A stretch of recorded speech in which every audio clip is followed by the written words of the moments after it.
Hello everyone and welcome to some GT Pro testing for round 2 in the GT Pro Season 3 powered by Traction.gg.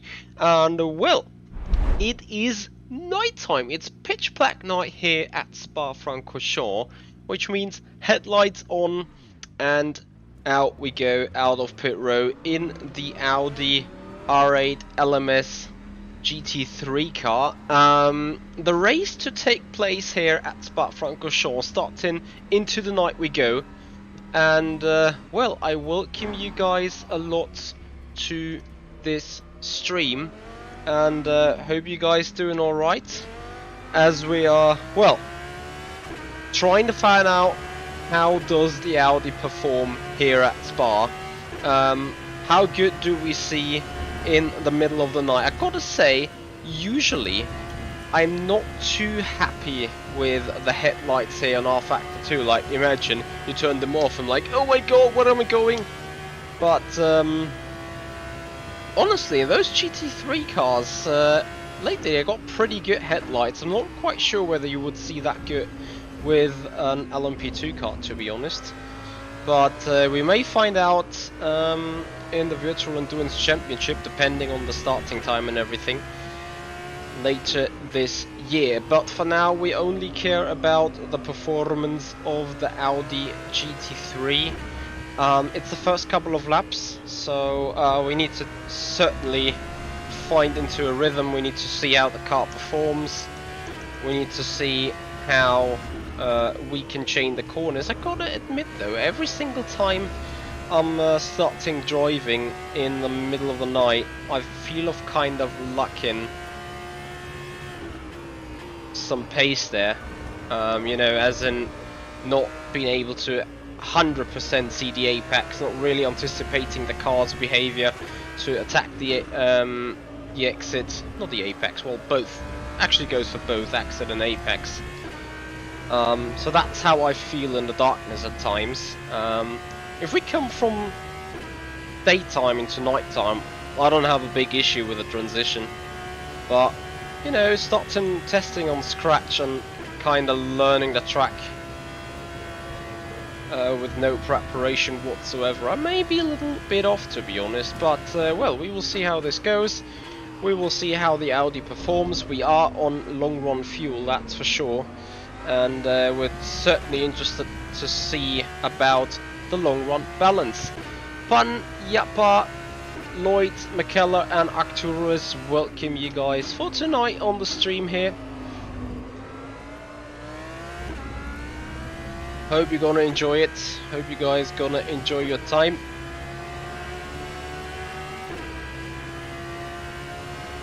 First time Eau Rouge. Car goes nicely over the curbs, to be honest. Not necessarily saying that this is the way it should be, but I gotta say I've seen worse behavior over there, so I consider this good stuff.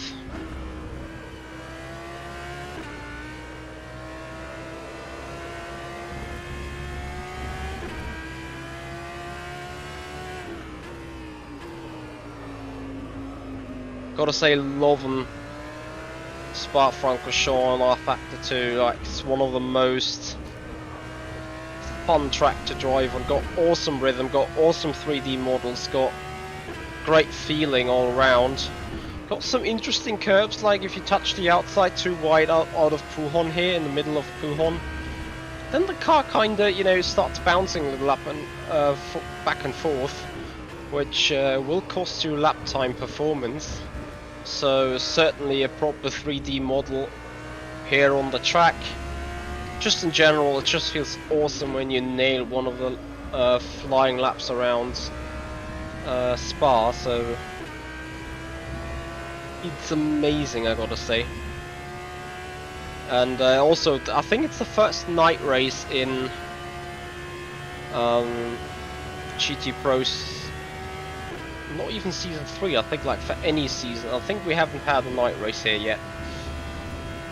Hello Iron Scotty, how you doing? How is your yoga going?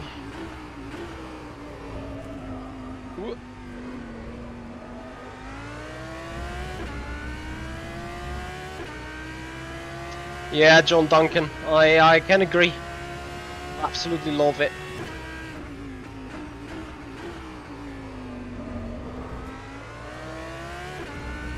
So first lap time is 2:16.8.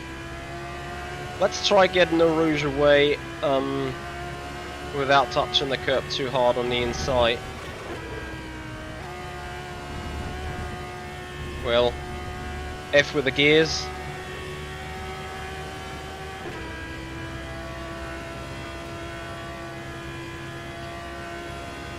I see.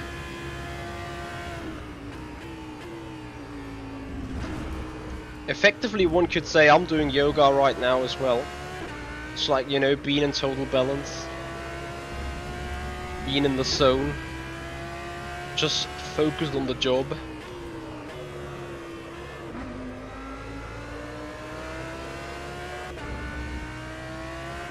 And of course meld away with a massive V10 engine sound.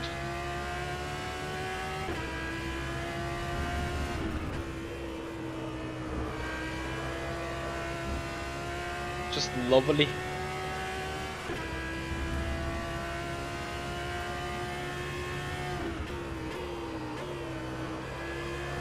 And if I start nailing corners, oh my god, I gotta be on ecstasy, to be honest. And no, I'm not doing drugs, of course. Bad topic.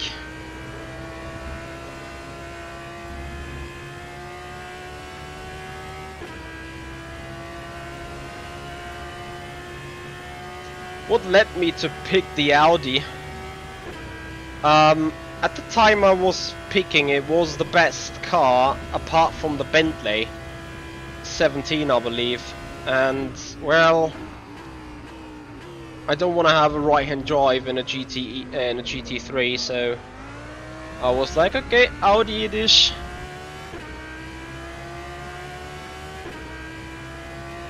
And of course, Audi is also one of the best cars in qualifying, which gives us good starting positions. And if we can survive the sprint race, then we have a good starting position for the feature race. So this time shift into 6th, go back into 5th, noise. It's a cut lap door, but I was, you know, just going about it. So yeah, basically that is the story behind the pick of the Audi. The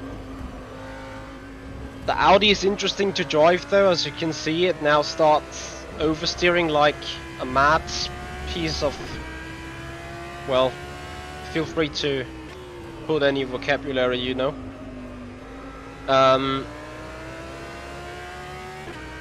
But yeah, that was to be expected, like, that Audi is just slidey overall.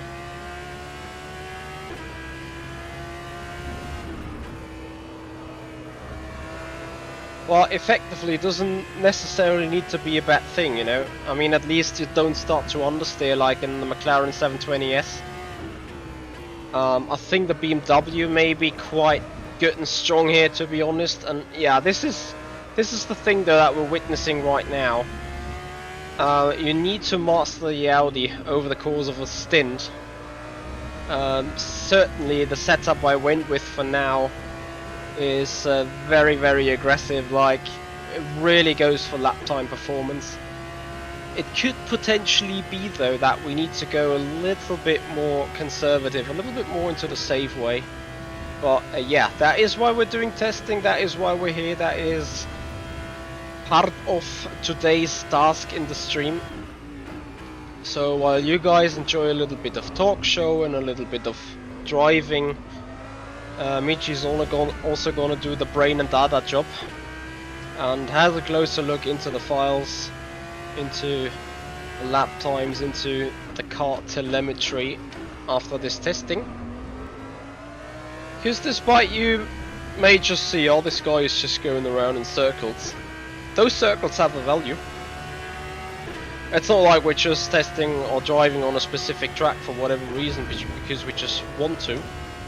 It's because we prepare for a race.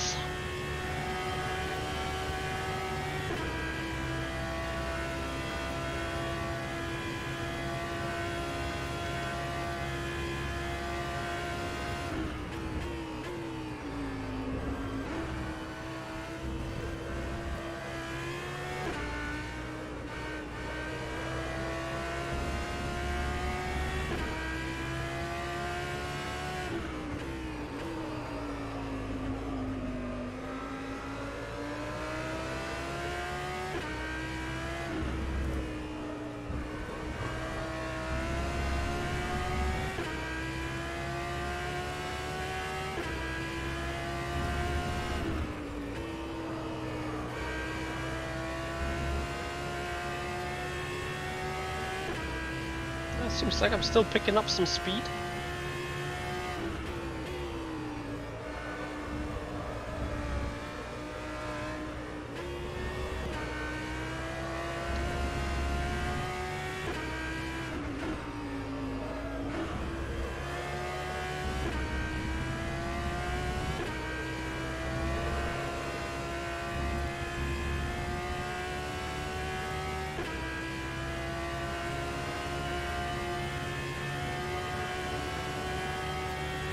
Yeah, the Bentley looks so huge, it looks so big, I agree, but the Bentley is the fastest car, full stop. It's just at least on one lap. Because for one lap you can really drive it, I think, with a low rear wing. And you need some rear wing though over the course of the stint. So that's for sure.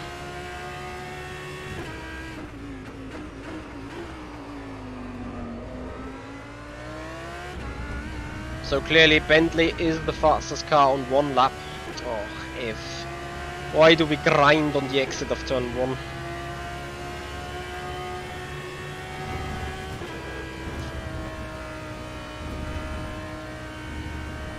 Okay, so 6th gear is a bad idea.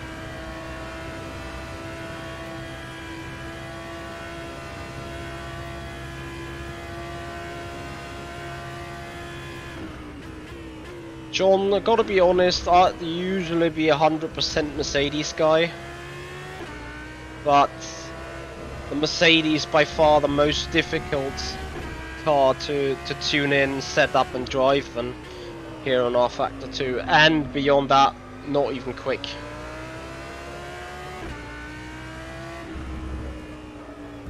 Not even with 0 kilograms. Drivlish, welcome buddy, thank you for your time.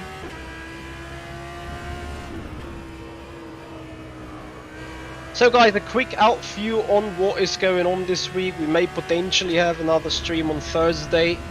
I am not 100% sure about tomorrow, but Thursday sounds like a good day to have a stream. That said though, well, I got some obligations in the evening, so that may make it either particularly late or even particularly impossible. No Lexa, I'm not using a negative rake. I don't know whether that works on the GT3s, I've never tried it. Maybe there is some evidence.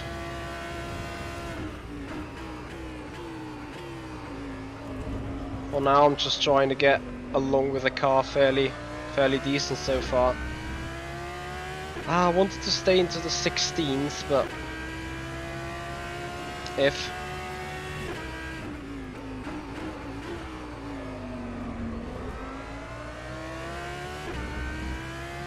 so, let's see how we can work our way up on Rouge this time.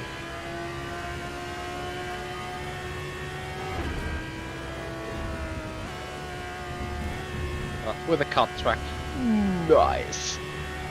The car is a bit twitchy there, to be honest. Like, you go into it and it's like, whoop, left, right, it's sort of banging a little to either way, which is a bit effy, I want to say.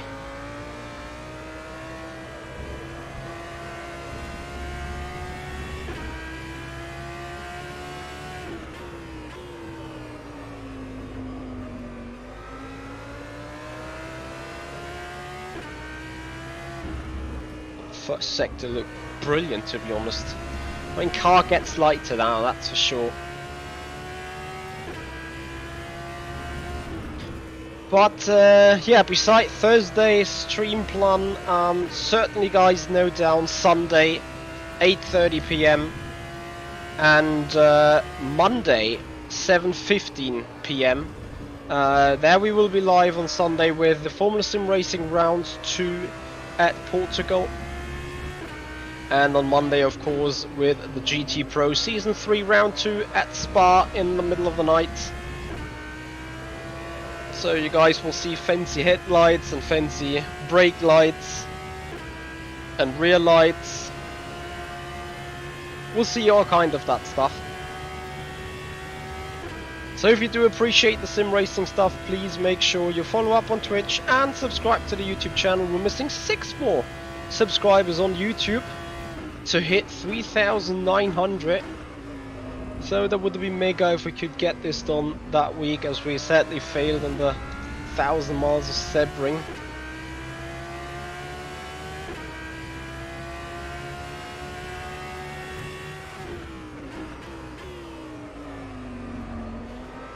Oh, what a late lunge into turn 1. A little bit effy on the exit.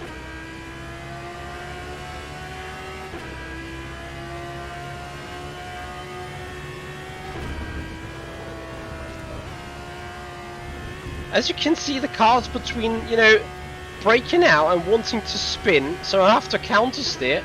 And if I don't counter steer, or like if I don't turn in enough and have to counter steer, then I will just understeer off. In German I would say das ist scheiße, because that's certainly not the way you want to have a car handling in Eau Rouge.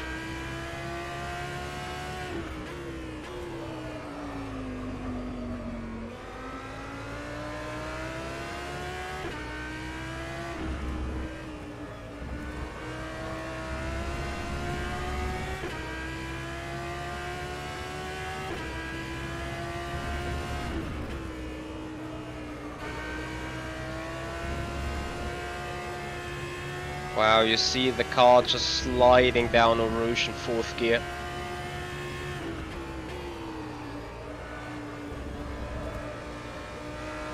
Well, you know what? It is somewhat handleable. I mean, I'm not entirely sure how this will look in 3 or 4 laps time.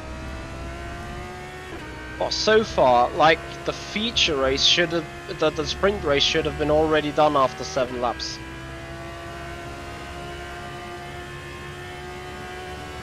Hey Laurie. Harsh language. Where did you hear that? Did I say that? I'm sorry.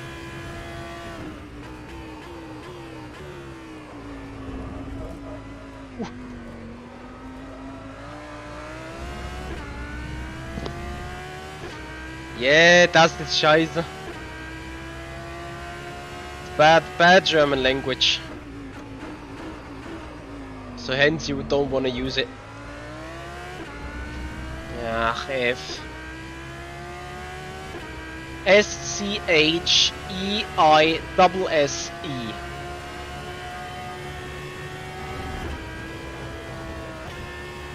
See, that's what I mean. If you don't overcorrect, or if you don't turn in too much and you have to correct, you're just gonna not make Rodillo at the top.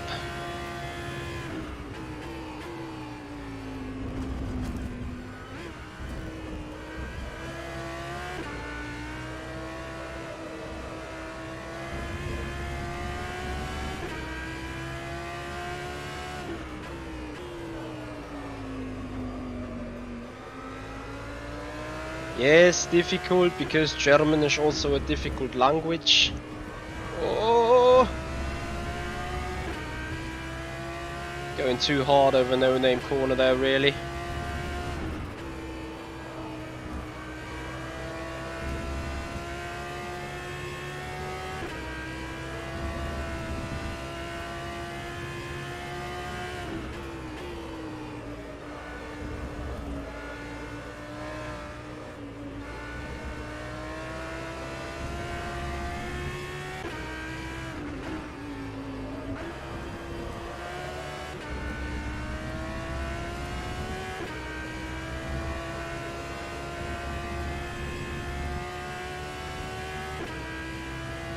I don't think we're expecting rain, to be honest.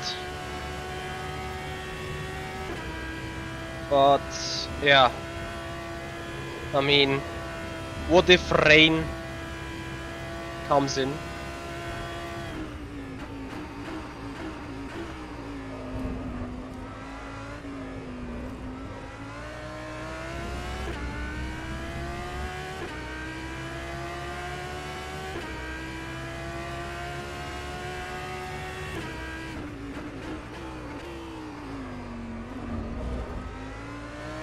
Again, an FE exit.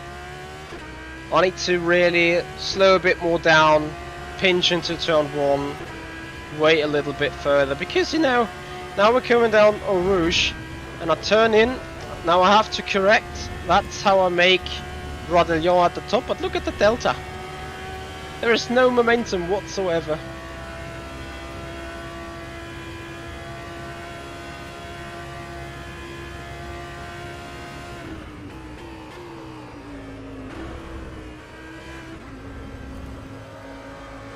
Interestingly enough, despite sliding, if you feed the car with a little bit of throttle, you can manage it.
So in the meanwhile, we start lapping 217 highs.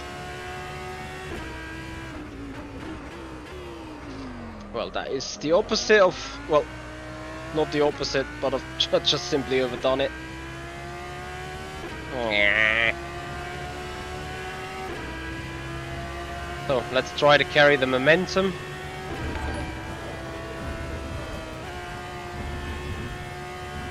Well, maybe we have to touch the curb in the Audi. Heavenly friendly bot, thank you so much for the follow, much appreciating that, and welcome to the Twitch group.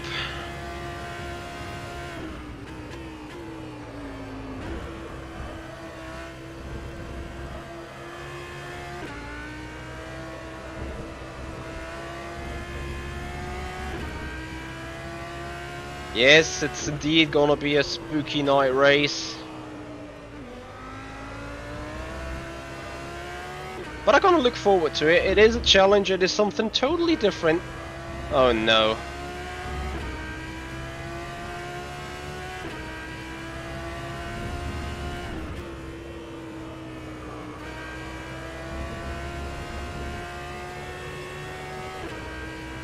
I love the Audi sound.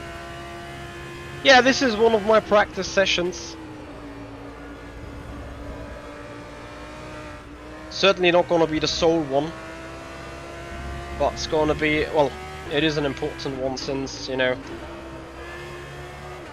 trying to understand the car, trying to understand everything, making the first steps towards a setup,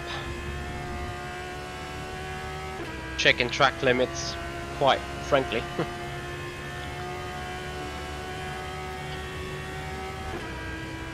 And also quite frequently. Ooh.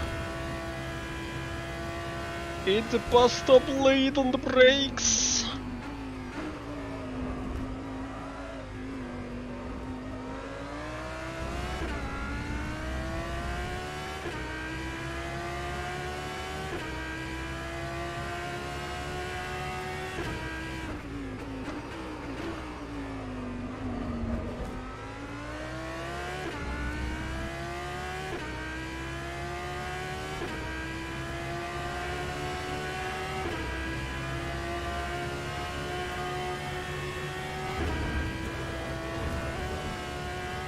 Well, personally, you're talking to 100% rFactor 2 guy, so by all means, I would always suggest rFactor 2 is the better simulation. I agree.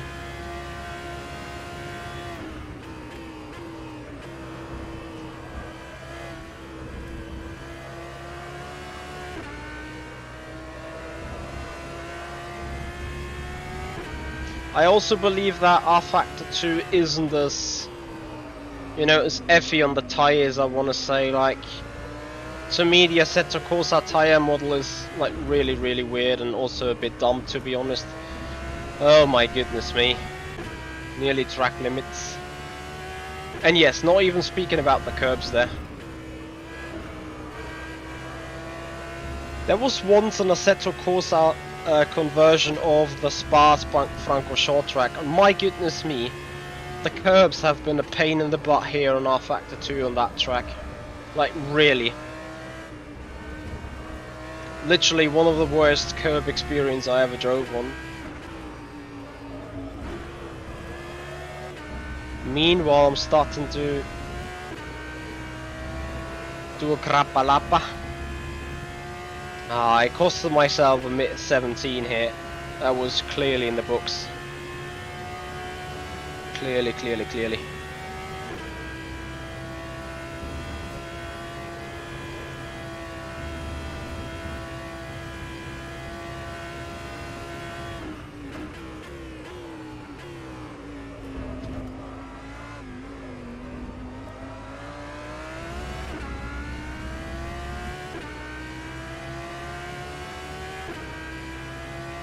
Well, 17.5.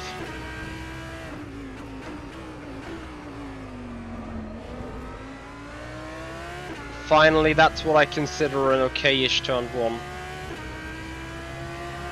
Yes, family friendly, but this is the Audi from the GT3 trackback.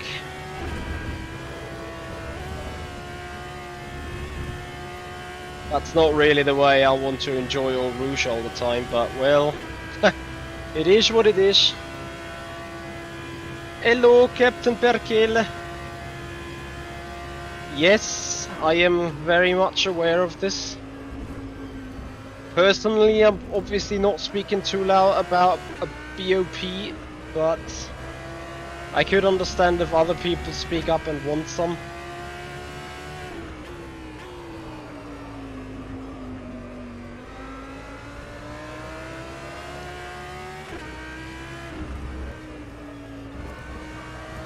I mean, at least Slipstream should be in the books. You won't be that last. You're too good of a driver to be that last. At least the Radical's gonna be behind you.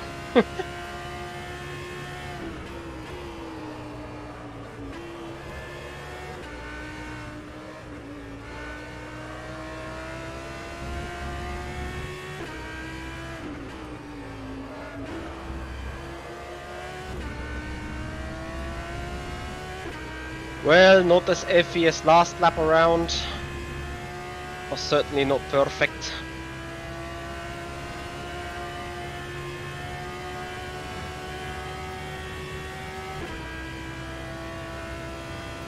John Duncan, I hear ya, but well, really, since we do have this version of Spa, I don't think that the other version is still frequently used. I mean, unless you don't have the content, of course, then, well, nothing you can do, I guess. To multi-class AI, you mean to put some AI into LMP2s and some AIs into GTEs? I haven't tried it, but to be entirely honest, I would believe that that would work fine, to be fair.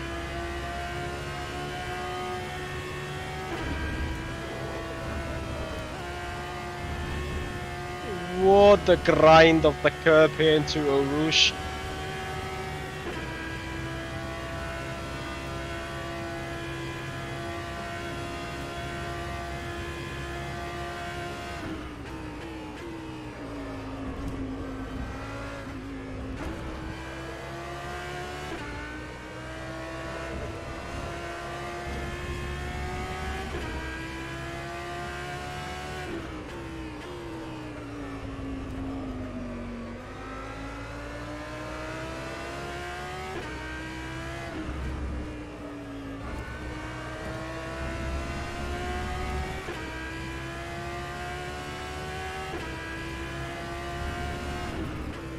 Yeah, generally all the AI is being done by Studio 397 on Studio 397 cars and on Studio 397 tracks.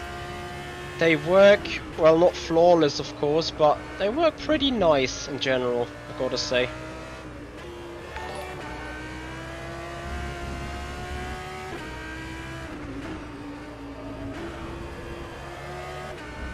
Oh, not again. Why nearly Spinala? If NB Racing and Carlo Conte 430, thank you so much for the follows. Welcome to the stream. Much appreciating your guys' time.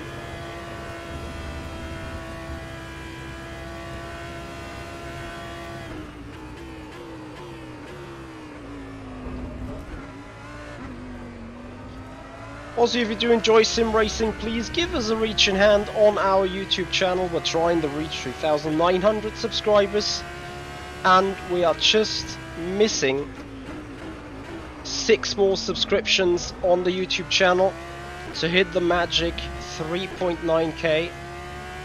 So if you haven't done already, type in !sub into the chat and you get a direct link to the subscription button. You would do me a mega favor, as you can imagine,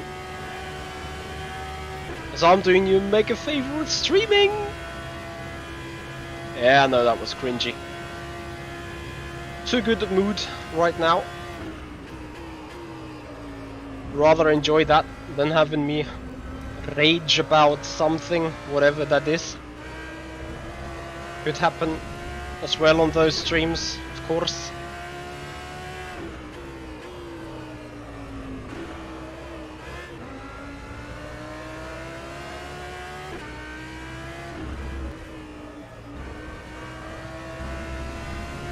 Haven't raged about track limits yet.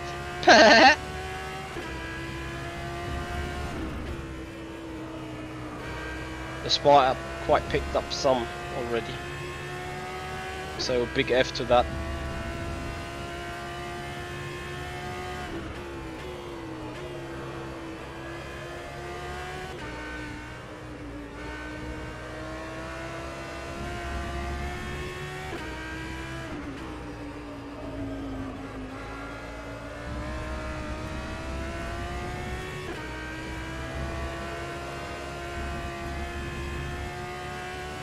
Oh, can we look for a 16 here? Push, push, push, push.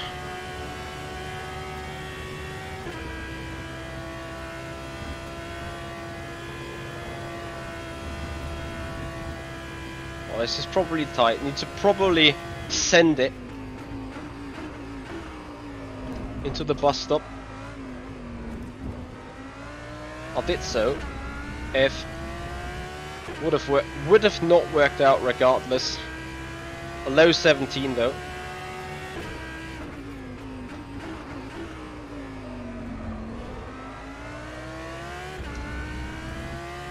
Bad turn 1.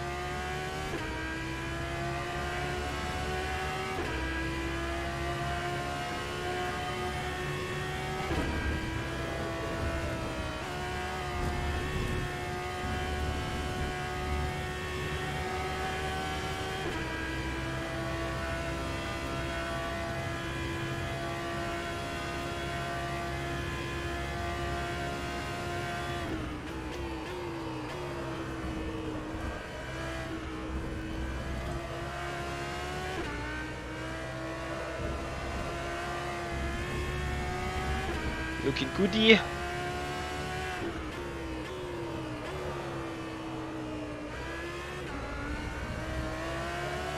Ah, no. Ah. Yeah, F. Track limits.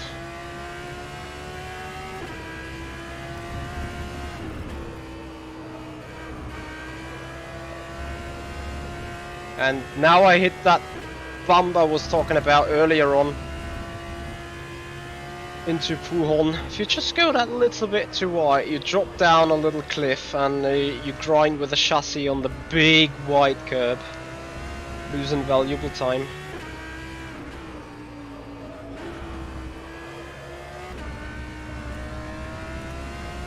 keep losing the rear on the exit here into the third sector. Well, let's have a sniff of coffee and try a better lap.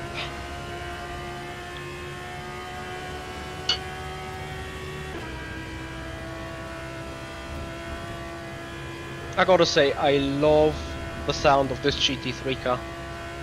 It's the best GT3 sound in rFactor 2, not gonna lie.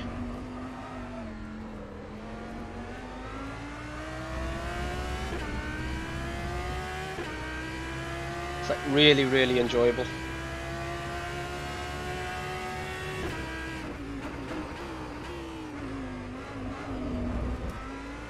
Whatever that was.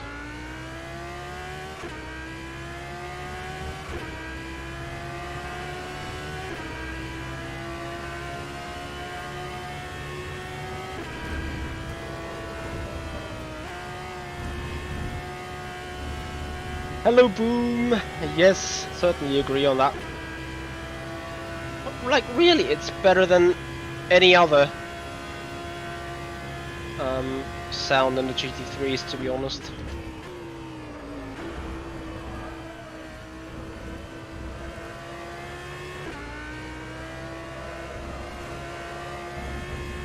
Eric Schmieder, good evening.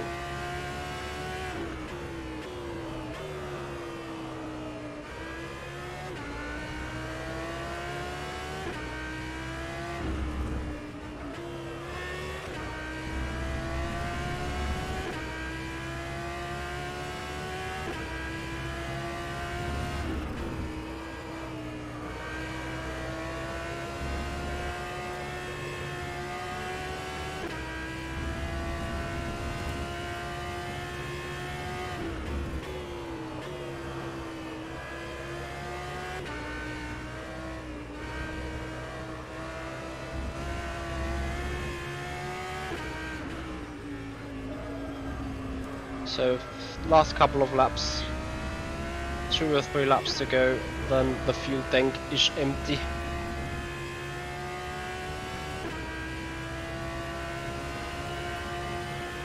I think that nighttime is a strength of the sim, to be honest. Obviously, can always argue about everything, but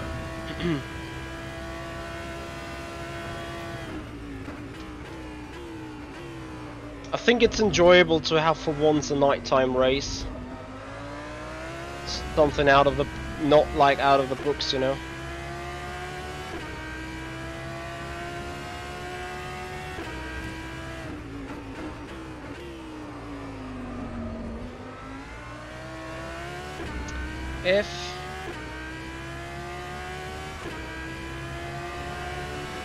Well, minimum wing depends on the car. You need to find a low wing as possible, that's for sure. What it's about, can you make a rouge, can you make any other turn? It's fairly more important than running minimum wings, to be honest.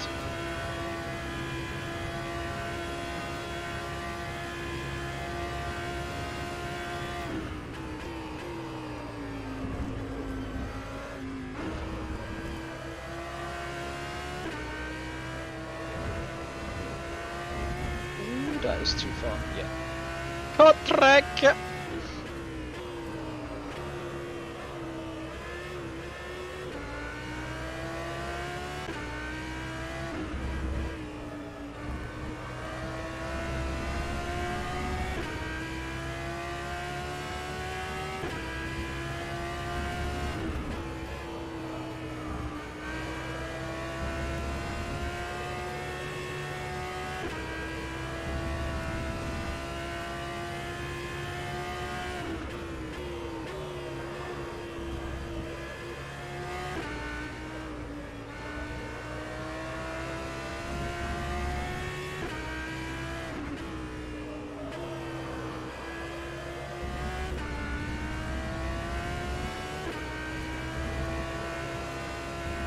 I mean, there's certainly some truth behind it, what John Duncan says. Oh, nice double upshift. Big F. In the end, it's not really the stint I wanted to, like, last couple of 2 or 3 laps a bit too effy, to be honest.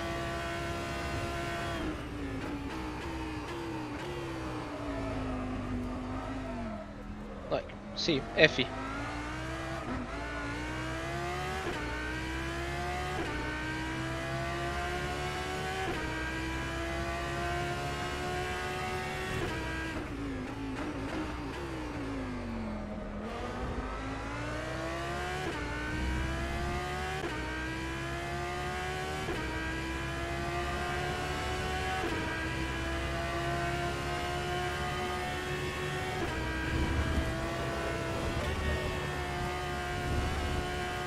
Oh, what a brilliant Eau Rouge that was. Probably even a bit too hard over that curb.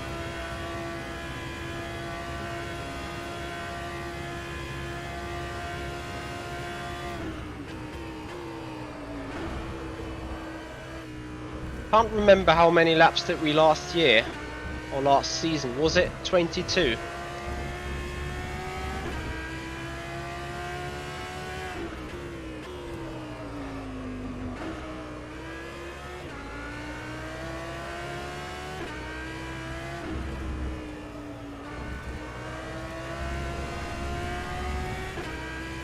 So let's get Puhon in a perfect way. Too much of a slider, llama. If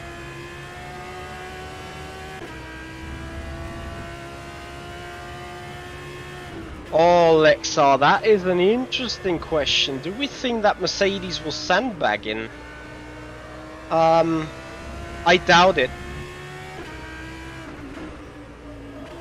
I would not believe how one could be sandbagging while producing such car behavior. So, you know, you saw Lewis Hamilton sliding, locking up the rears, having a bad rear end balance. The car felt lazy. It lacked the rear end grip. I mean, how would you want to sandbag in order to achieve a car driving and behaving like this without having the actual problem? See my point? What I do believe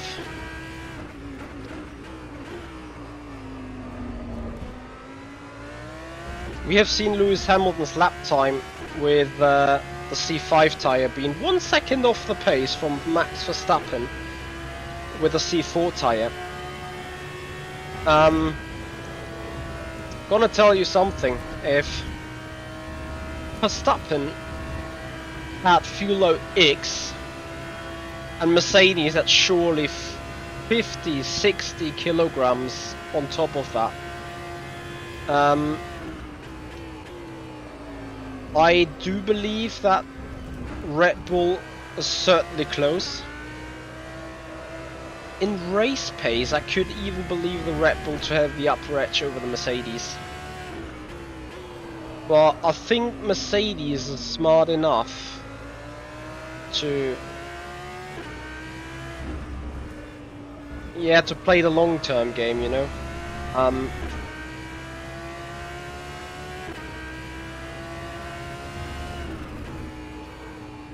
They were slow in testing, indeed, and they even were sandbagging last year in Barcelona. Not sandbagging, but they were slow considerably. Like, they still won, I think. Did they win? Can't remember. I think they won last year, the testings. Maybe just by a tenth or two. But remember, the first race, they nearly had a full second of gap to Verstappen. Or 7/10, something like that. Like, it was huge. And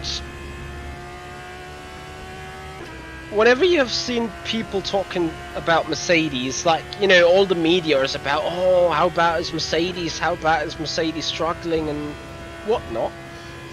I mean, call me a hypocrite or call me an idiot, but I looked at those hot laps they were done by Hamilton, and yes, of course, he did have issues, but when watching that Mercedes, it looked so lazy out of the turns. It looked so lazy and heavy through the fast turns as well. Going up the hill, not even reaching into 7th gear.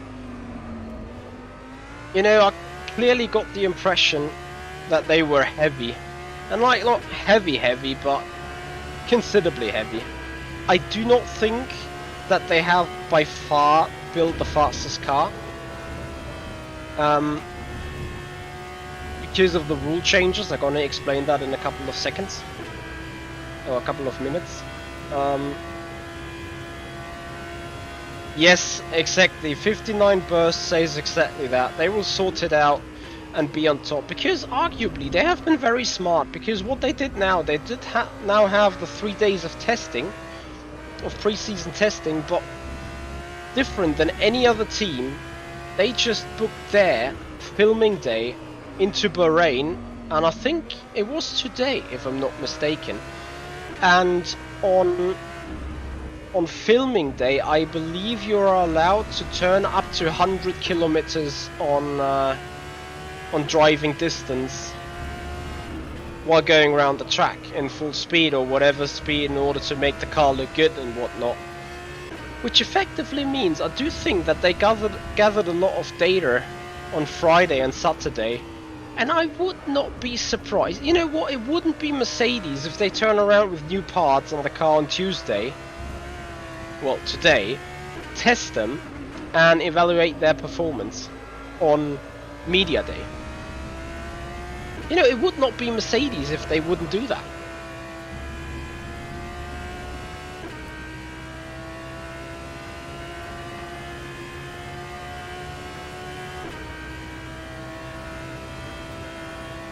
Yeah, Anthony, but you know, the chassis vibrations may still be the same. Regular tires back and forth. I don't think that they have an issue with working with the tires. That's what they checked on the actual testing. But you know, here is the reason. I just mentioned this one lap ago here. Why I think Mercedes had a little bit more to suffer than anyone else. So with the new regulations for this year not being a big factor or not being a big change, but approximately taking away between 7 and 10% of the downforce in the rear area of the car underneath the chassis, so underneath the floor. What FIA basically did is they cut out a little piece right before the rear end tires of the chassis, which affects cars that had a low rake philosophy, e.g. Mercedes, a lot more than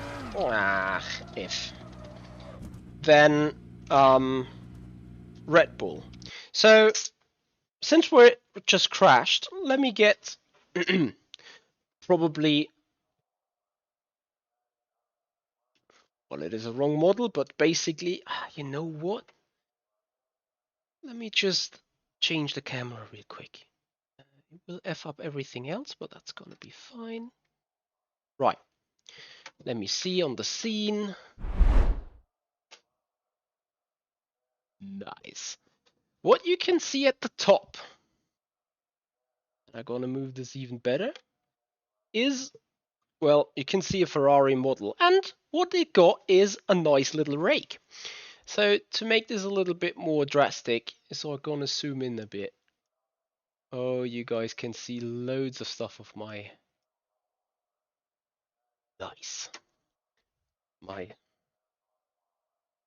flat right now. Anyway, so looking into the Mercedes, or looking in general into, let's say, the aerodynamical issue. So what had Red Bull last year basically was like the front scratching on the ground with the rear being pretty much up in the air. That was a proper rake going on. So what happened now? FIA regulations now kind of cut out a piece right here, like in that area, roughly before the rear tires. With a low rake, that area is very crucial in order to produce rear downforce, as the lower the rear is, you need to have a very, very vacuumizing and I need to Google that word, excuse me. You need to have a very vacuumizing and abdichten.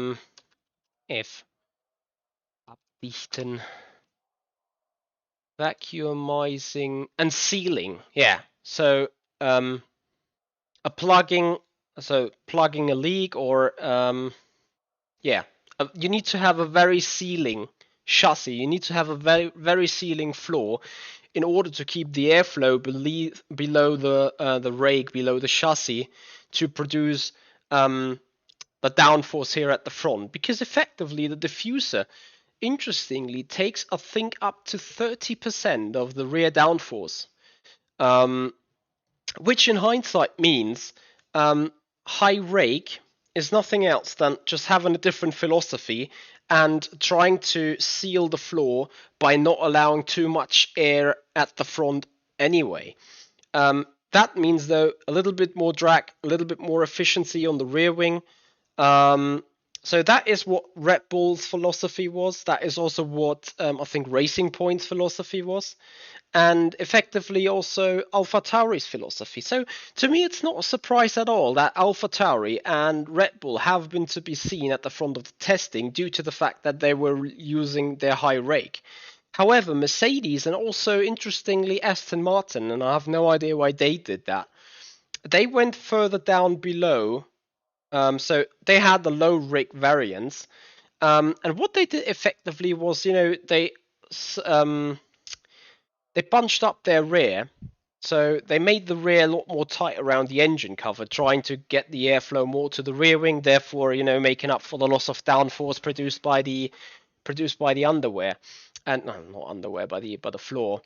So I think that is effectively the issue of Mercedes right now. So what I heard, what they did in order to make up for that was making the front endlessly stiff, which, well, in hindsight, has worked to the extent that they could drive the car so that we're not spinning around and everything. But of course, the car didn't have the desired balance. That's for sure. That Ferrari has been left starving for literally 5 or 6 years, to be honest. So in that regard, I gotta say, Mercedes do have an issue, yes, but they got one of the best engineers in the entire circuit, or in the entire grid. So honestly, I wouldn't worry about Mercedes, because Mercedes is being Mercedes, and will just come back with something genius. And I'm pretty sure they got something in the works already. Like, as I say, it wouldn't be Mercedes if they come up with a solution fairly quick. Yeah. So, camera back in business. Yeah, so that is what I think about testing. Since we speak about Lexa.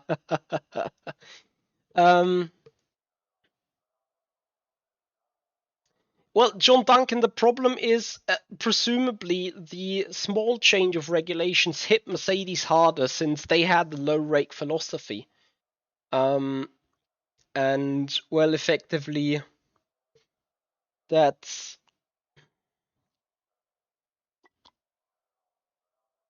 How shall I say this?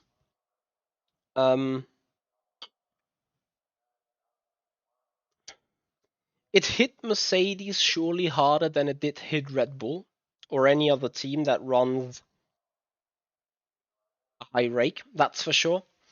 Because the high rake philosophy doesn't rely so much on the floor in order to produce the downforce required at the back.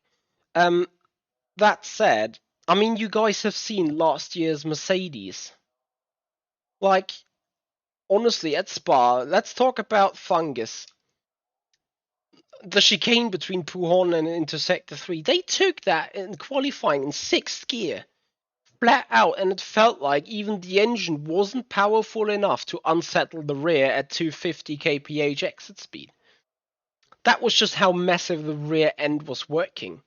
Like, their last year's car, honestly, I'm gonna say this, last year's Mercedes F1 car, and we're not speaking about lap time, we're not speaking about overall power and whatnot, but let's talk about perfection. Let's talk about design. Let's talk about behavior. Let's talk about drivability. I do believe that last year's Mercedes has been one of the best ever built cars in Formula One history, full stop. Like that car, I was looking at it, there's so much power. I mean, up to 1,000 brake horsepower. And when you look, especially Hamilton driving, there was one qualifying lap, I can't remember which one, but he just, it was just like, that was Hamilton driving. Or there's a right turn, and let's go to a left turn, and even if there is a chicane, I go right, I go left, and that is how the Mercedes drove. Like, they haven't had to correct at all. The car was just glued stick to the ground. And John Duncan, I may not be 100% sure about the 1988 McLaren Honda. Yes, that was a fabulous, absolutely mega car. But I have never seen it drive. I've never, watched the times back since 1988 that didn't exist yet. So therefore, I believe I have a bad reference, but like consciously watching F1 since 2006, 2007. Maybe the Ferrari F1 2004 by chance has been a pretty damn good car. But yeah, I think that's it about F1 at this stage now.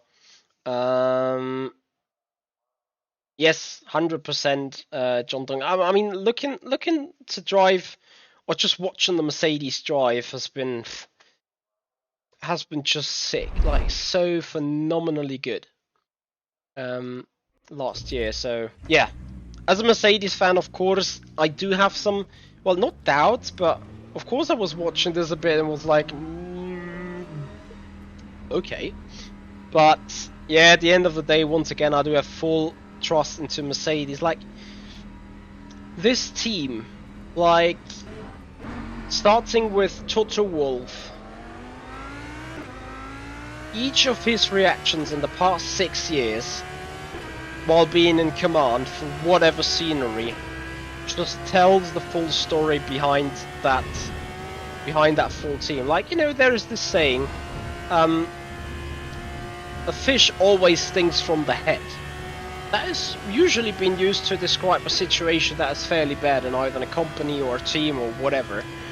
But it does apply to Mercedes in the same way, because in this case, it's like the fish's perfection is going to start at the head, and that's absolutely describing the scene with Toto Wolff. That guy is striving and working for perfection, and every little gear, every little screw in that team, every over 1,000 people working at the factory or working on racetrack, everyone is working for perfection. Like, they have multiple 1-2s in the last couple of years. Yet though, if there was a tight 1-2, it was Mercedes that'd be seen still having a long debrief after the race. And that is just their working spirit, and you gotta say, you can hate Mercedes as much as you want. Yes, I'm a Mercedes fanboy, but you have to admit, and you have to also acknowledge that this group is probably by far the most overall complete team in the world. And you see the tragedy last year at Bahrain with a fucked up pit stop of Bottas and Russell. How deep in the wire that goes into Mercedes, how deep they are investigating, and obviously also how much they tell the public about their issues.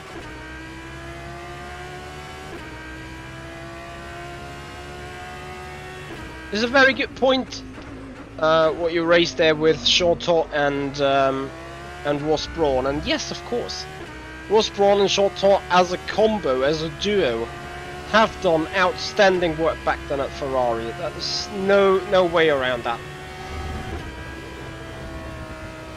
And yes, I may be a bit biased towards Mercedes, I'm sorry. But I'm trying to just state facts. Yes, exactly, John. That is why it was such a big deal. Like, you know, Ferrari would have fucked up that pit stop. You would like, it's just, you know, one of many that year.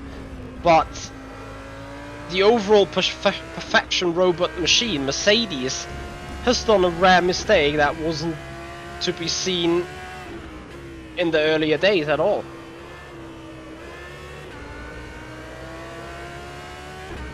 But that is Formula 1, you know. And also, you have to say, it also shows the talent and the masterclass of George Russell. Besides the fact, of course, that Mercedes have been the best car in terms of drivability, that Russell just hops in and performs like he never drove anything else than a Mercedes this year.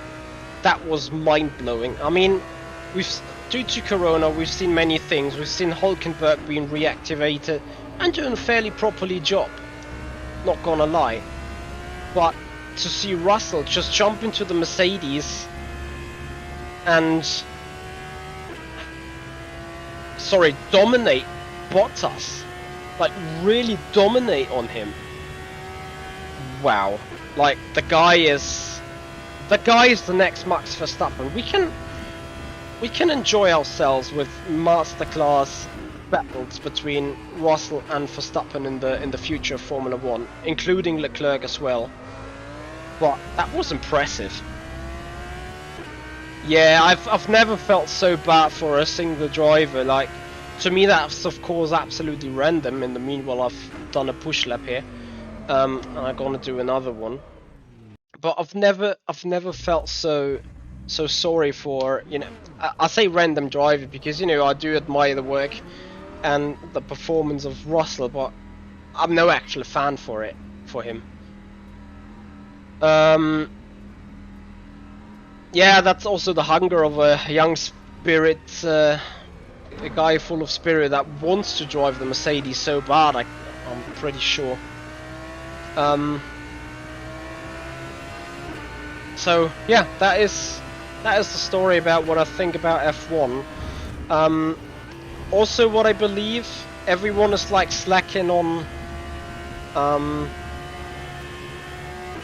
Aston Martin a bit. Yes, they haven't performed well, but I would not underestimate Aston Martin and the Racing Point guys. They will do pretty well. And to come back on the topic, that even on Media Day you're not working around with the tires being used in the season. Yes, that's true. But whatever rear tire, well, kind of rear tire you use, I mean, you still use the dimensions of that tire, even though it is a different compound.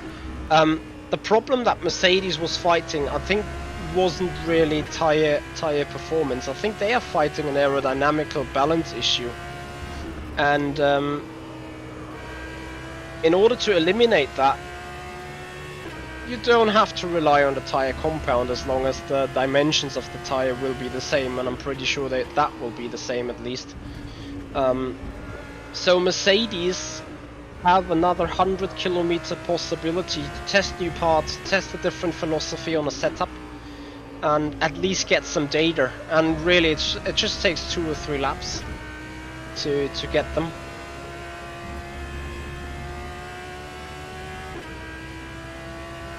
'59 burst, very true. Mick and Yuki, of course, Mick with big expectations to the name, and Yuki, I gotta say, I was genuinely impressed by the kind of laps he put down in the end of testing. So yeah, that's I think that's my final word on the testings. Actually, that isn't really the cause of the stream tonight. It was a good side story, and I probably will re-upload as a little bit of a cringy video as in why Mercedes suffered at F1 testing. And yeah, it's gonna be a proper clickbait, I'm not sure. But, you know, we just try it.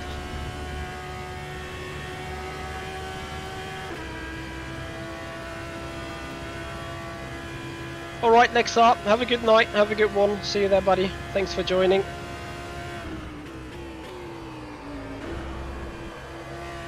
In the meanwhile, I'm on my final lap of today as well, and it's not gonna be a good lap, is it?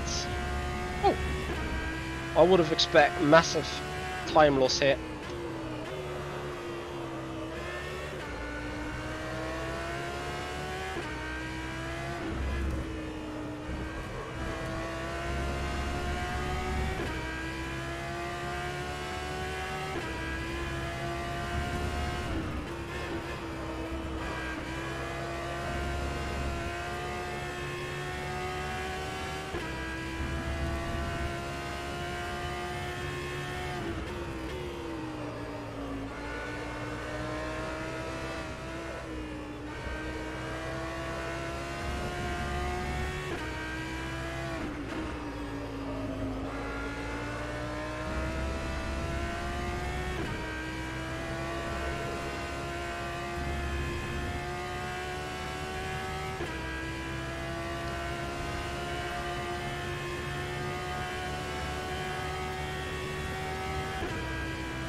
What a grind into bus stop chicane, and another cross the line at 2:15.2. Nice. So guys, that's gonna do it for today. That's gonna do it for tonight. Thank you so much for your company. Much appreciating your company. And guys, if you did appreciate the little X-course we did about aerodynamics and F1, please make sure to follow up on Twitch, subscribe to the YouTube channel, make this community grow. As already mentioned, we're just missing 6 more subscriptions on the YouTube system for 3,900 overall. Guys, thank you for your time. Hope you enjoyed it. There will be more streams. Other than that, Sunday 8:30 p.m. for Formula Sim Racing Round 2 at Portugal, and on Monday 7:15 p.m. CET, the GT Pro Series in the pitch black night of Spa with the Audi R8 LMS GT3. Guys, that is the big next races coming up. More streams to come that week. What exactly? I don't know yet. Subscribe and follow, then you see what it will be as soon as I schedule the streams. Guys, thank you for your time and have a good night. See you.